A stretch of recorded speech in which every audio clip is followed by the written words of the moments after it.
সবাইকে স্বাগতম আমার কাশ্মীর ট্রাভেল ডায়েরির আজকে দ্বিতীয় পর্বে। আজকে আমরা আছি পেহেলগাম শহরের বেতাব ভ্যালি নামক জায়গায়। এই গেট দিয়ে ঢুকতেই এখানে এই টাইপের মানুষ পাবেন। এখানে লক্ষ্য করুন তাদের ড্রেসগুলি, এগুলি খুবই সুন্দর, কাশ্মীরিয়ান লোকাল। তারা ওই ট্রাভেলারগুলো দিয়ে মানুষকে পরিবহন করে, যারা হাঁটতে অক্ষম।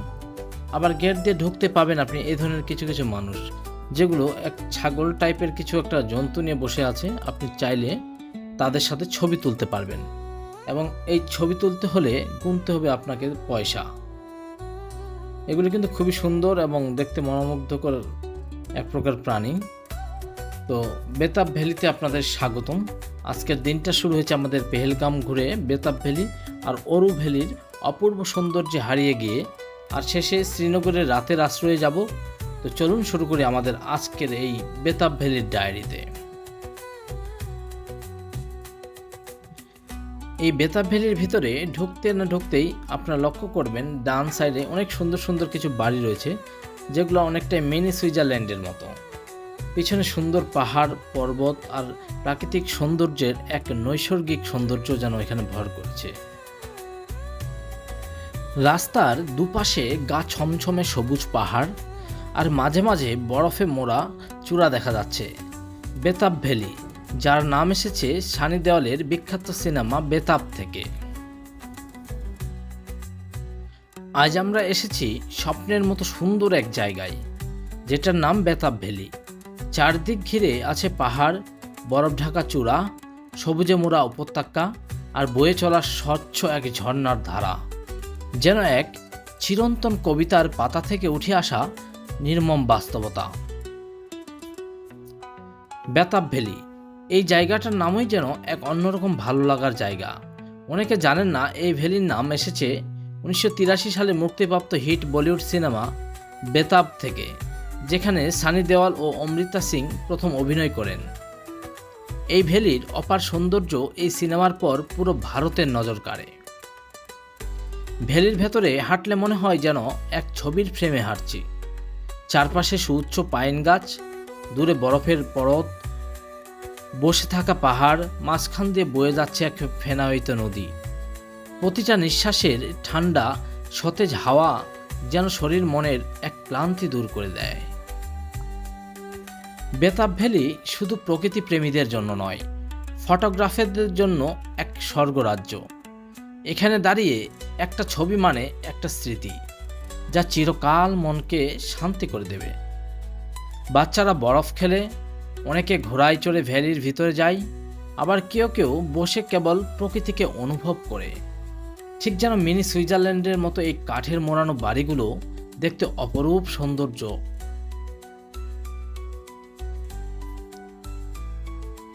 আমরাও ট্রেক করেছি এখানে। ট্রেকটা সহজ ছিল না, আর পাহাড় ঘেঁষে চলার সময় মনে হচ্ছিল যেন আমরা কোনো সিনেমার দৃশ্যে অভিনয় করছি। মাঝে মাঝে বরফ জমে থাকা জায়গাগুলো হালকা পা পিছলে যায়, কিন্তু তাতেই তো রয়েছে অ্যাডভেঞ্চারের এক অন্যরকম মজা। প্রায় ঘন্টা দেড়েক এখানে সময় কাটিয়ে ফেরার পথে এই ধরনের সুন্দর কাশ্মীরে বিখ্যাত শিকারাগুলো আপনি দেখতে পাবেন। এছাড়াও আশেপাশের অনেক খুব সুন্দর সুন্দর এখানে চমৎকার কিছু জিনিস রয়েছে, চাইলে আপনি সেগুলো সংগ্রহ করতে পারবেন।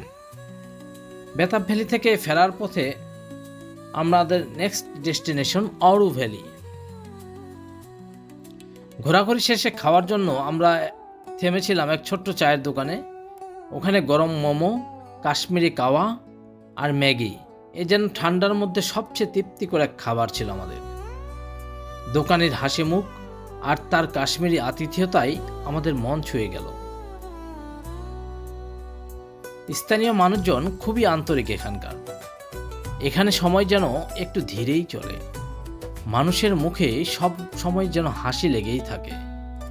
অনেকেই নিজ হাতে বানানো শাল, টুপির দোকান নিয়ে বসে থাকেন, যা কিনা বেতাব ভ্যালির একটা আলাদা দিক রয়েছে এখানে।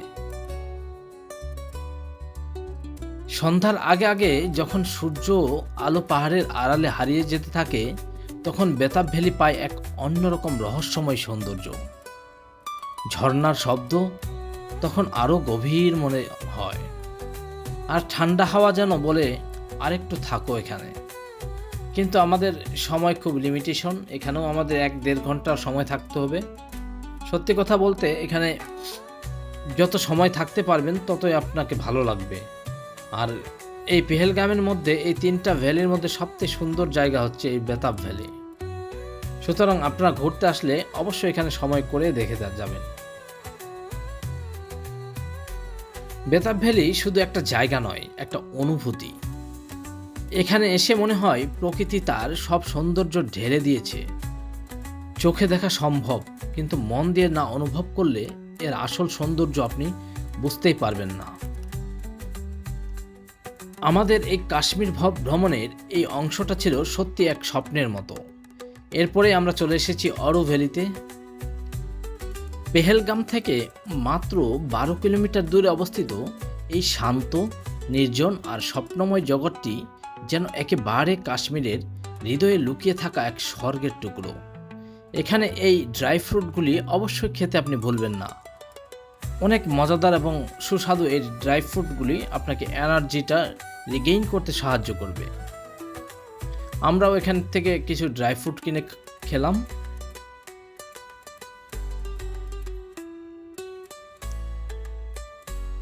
রাস্তা জুড়ে থাকা পাহাড়, এক পাশে গাঢ় সবুজ বন, অন্য পাশে গভীর খাদ দিয়ে বয়ে চলা নদী। প্রতিটা বাঁক যেন একটি নতুন পেইন্টিং। এখান থেকে বের হয়ে আমরা গেছিলাম একটি ভাতের রেস্টুরেন্টে। সেখান থেকে খাওয়া দাওয়া শেষে আমরা রাস্তার পাশেই পেয়েছিলাম এক ক্রিকেট ব্যাটের ফ্যাক্টরি।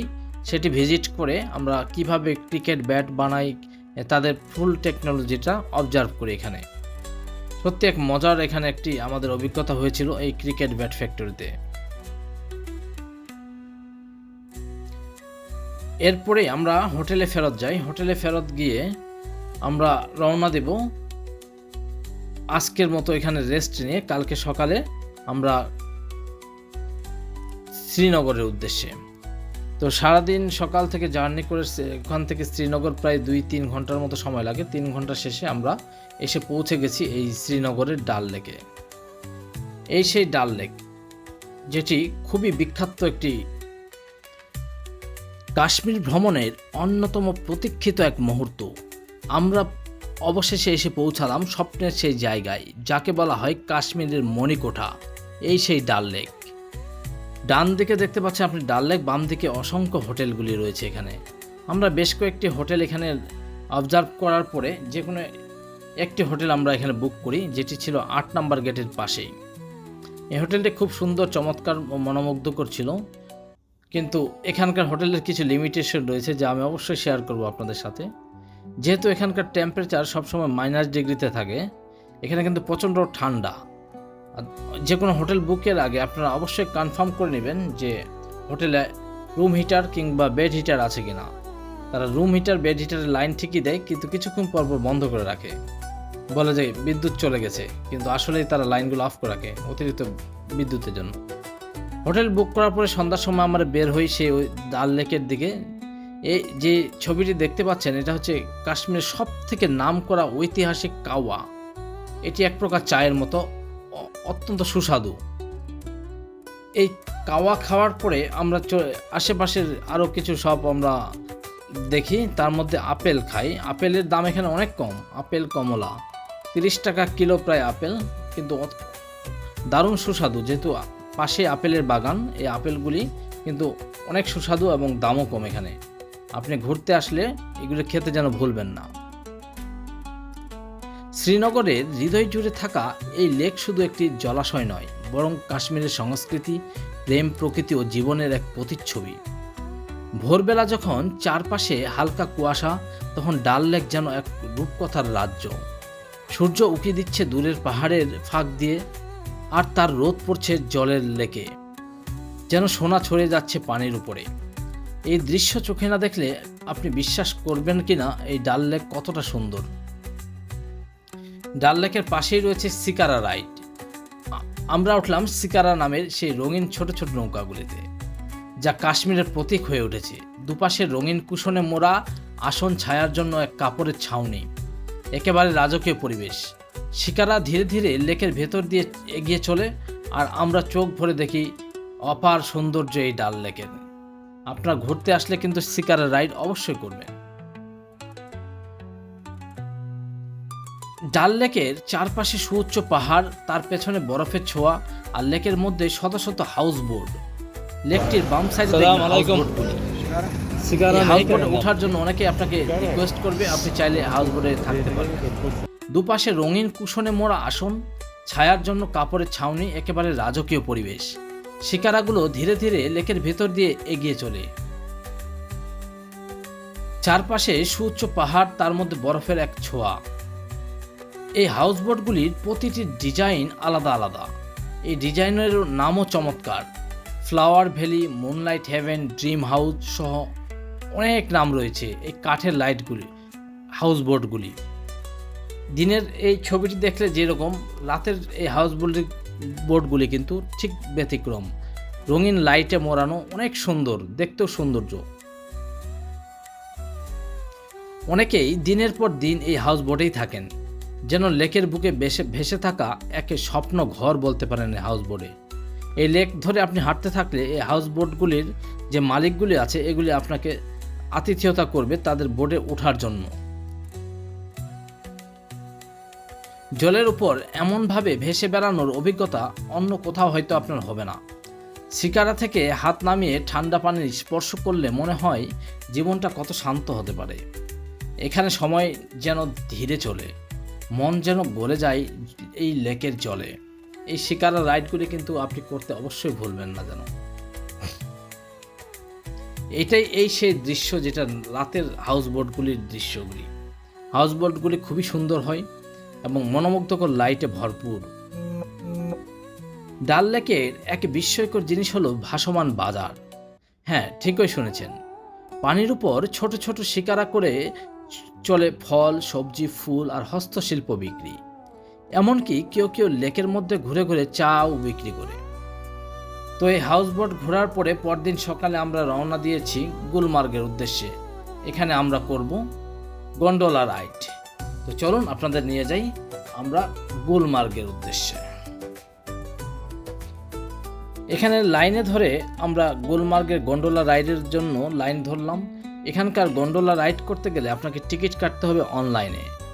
আমরা অনলাইনে চেষ্টা করেছিলাম, কিন্তু বাংলাদেশের পেমেন্ট গেটওয়ে সাপোর্ট না করায় এখানে লোকাল কিছু এজেন্টের মাধ্যমে কাটাই, যাতে করে 200 রুপি করে তারা বেশি নিয়েছে। আমরা সেই কাঙ্ক্ষিত লাইনে রয়েছি এবং সব থেকে গুলমার্গের এক জাদুকরী জায়গা হচ্ছে এই গন্ডোলা রাইড। এটি কিন্তু আপনি অবশ্যই করবেন এবং এটি ভুলেও যাবেন না। আমরা এই লোকের কাছ থেকে টিকিটটি করেছিলাম। কাশ্মীরের মাটি পেরিয়ে আমরা এসে পৌঁছালাম এক স্বপ্নের জায়গায়। এই সেই গুলমার্গ। গুলমার্গ শব্দের অর্থ হলো ফুলের উপত্যকা।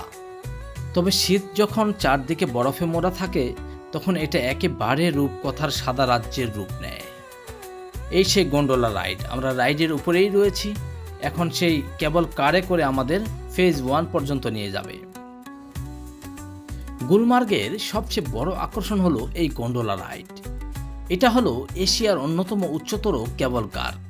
2 ধাপে আপনি উঠতে পারবেন 13,058 ফুট উচ্চতায়।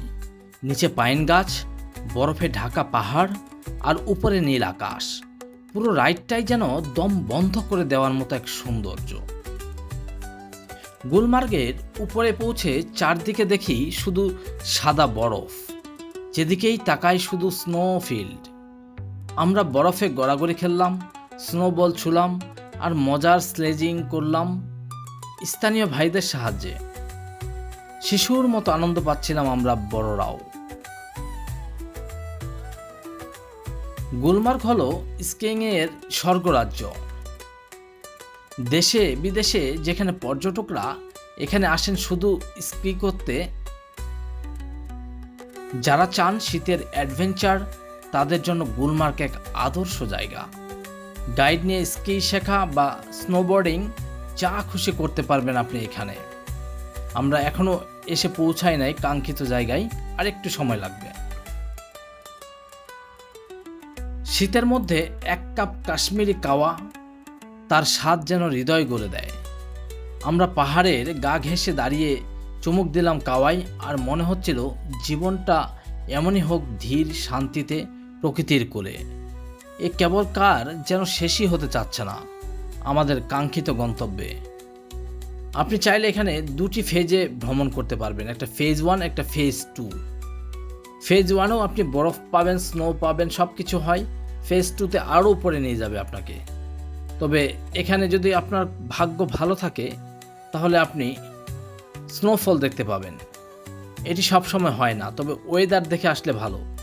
যদিও আজকে স্নোফল পাওয়ার কথা ছিল এবং ওয়েদার দেখেই আমরা প্ল্যান করেছিলাম, কিন্তু দুর্ভাগ্যবশত আমরা এখানে স্নোফল পাইনি। তারপরেও এই গন্ডোলার কিন্তু অন্যরকম এক সৌন্দর্য আমরা উপভোগ করেছি। এসে পৌঁছে গেছি আমরা এই সেই গুলমার্গের পাহাড়ের গায়ে ঘেঁষা এক অন্যরকম স্বর্গ রাজ্যে। গুলমার্গে কাটানো প্রতিটি মুহূর্ত ছিল ছবির মতো, না ছবির চেয়েও অনেক বেশি। এখানে সময় যেন থেমে যায়, মানুষ হয়ে যায় আবারও শিশু। মন খুলে হাসা, বরফে দৌড়ানো, একে অপরের স্নোবল ছুঁড়ে মারা, এই মুহূর্তগুলি আমাদের স্মৃতিতে এখনও জ্বলজ্বল করে আজীবন। আর হ্যাঁ, এখানে আসলে এ ধরনের খাবার খেতে কিন্তু ভুলবেন না। এখানে সব প্রকারের খাবার পাওয়া যায়, তার মধ্যে এই মুড়ি ভর্তাটি আমাদের অন্যরকম লেগেছিল। পাশাপাশি আমরা যেখানে যাই চেষ্টা করি তাদের লোকাল সংস্কৃতির কিছু খাবারগুলি ট্রাই করার জন্য। গুলমার্গ কেবল এক শীতের গন্তব্য নয়, বরং একটা অনুভব বলতে পারেন। প্রকৃতির বিশুদ্ধতা আর মানুষের সরল আনন্দের এক অপরূপ সংমিশ্রণ। বরফের এই রাজ্য আমাদের মনে এক চিরন্তন ছাপ রেখে গেল।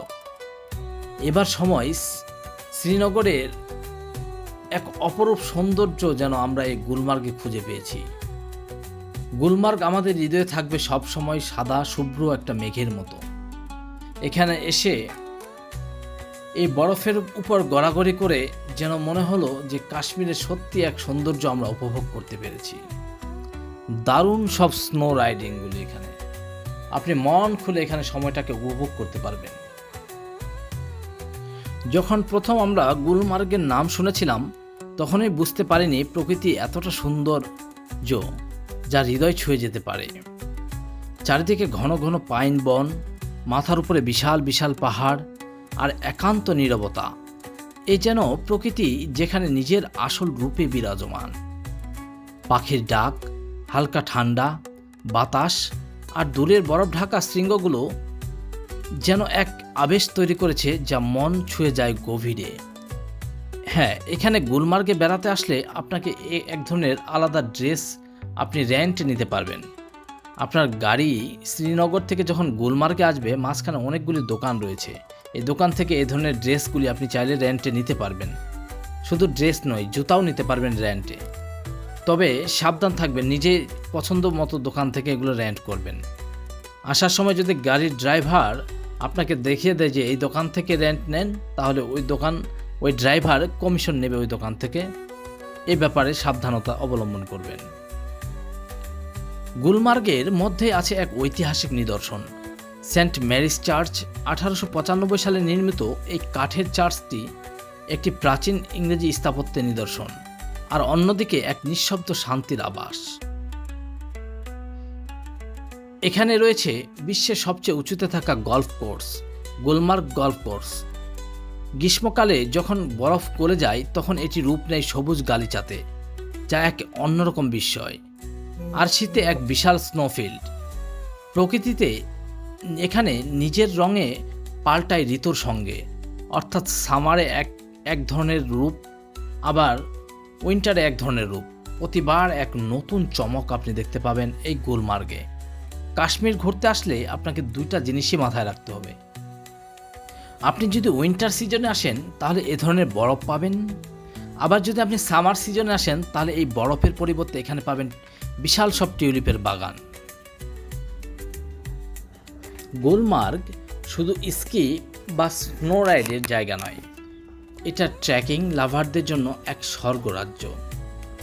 এখানে ছোট ছোট পাহাড়ি রাস্তা দিয়ে হেঁটে যেতে যেতে আপনি পৌঁছে যেতে পারেন এক অজানার ঝর্ণা, যা পাহাড়ের চূড়ায়, যেখানে দাঁড়িয়ে চারপাশটা দেখে মনে হয় পৃথিবী থেমে গেছে।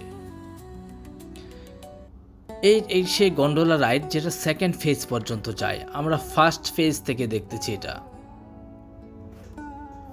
গুলমার্গ শুধু বরফ নয়, জীববৈচিত্র্যে ভরপুর এক সৌন্দর্য। এখানে রয়েছে গুলমার্গ বায়োস্ফিয়ার রিজার্ভ, যেখানে হিমালয়ান মাস্ক ডিয়ার, বিভিন্ন প্রজাতির পাখি আর অদ্ভুত সব গাছপালা দেখা যায়। আপনি যদি প্রকৃতির এক অন্তরঙ্গ বন্ধু হন, তবে এই জায়গা আপনাকে ভুলতে দেবে না সহজেই।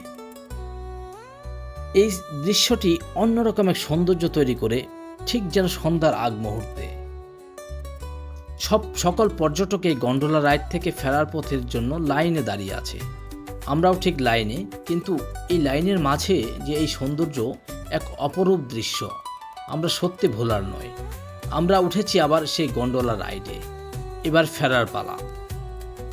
গুলমার্গের মানুষগুলোও ঠিক এখানকার প্রকৃতির মতোই, আন্তরিক, হাসি খুশি আর সহজ সরল। স্থানীয় দোকানে পাওয়া যায় কাঠের হস্তশিল্প, কাশ্মীরি শাল, হালকা খাবার আর মজার মজার সব চা। এখানকার সিঙ্গারা টাইপ স্ন্যাক্স আর গরম কাওয়া সত্যি এক প্রশান্তি এনে দেয় আমাদের। আপনি গুলমার্গে এলে এখানকার কাওয়া খেতে যেন ভুলবেন না। এখানে চাইলে আপনি স্কি শিখতেও পারেন। গাইড থাকবে, সরঞ্জাম থাকবে, শুধু প্রয়োজন সাহস আর এক চিমটি অ্যাডভেঞ্চারের নেশা। এমনকি ছোটরাও এখানে মজা করে স্নো টিউবিং করে। বরফে গড়াগড়ি, গ্লাইডিং, হেসে খেলে সময় কাটানো, এটা একটা পারিবারিক স্বপ্নপুরী বলতে পারেন, যা আমাদের এই গন্ডোলা রাইডকে করেছে আরও পরিপূর্ণ। সন্ধ্যা নামার সঙ্গে সঙ্গে গুলমার্গের রূপ আরও বদলে যায়। ঠান্ডা বাড়ে, বাতাসের সেদ্ধ গন্ধ, আর দোকানের সামনে আগুন পোহাতে বসে স্থানীয় মানুষ আর পর্যটকগুলো। সেই আলো আর অন্ধকারের মিশ্র আবহাওয়া যেন আমরা এই গন্ডোলা থেকে দেখতে পাচ্ছি।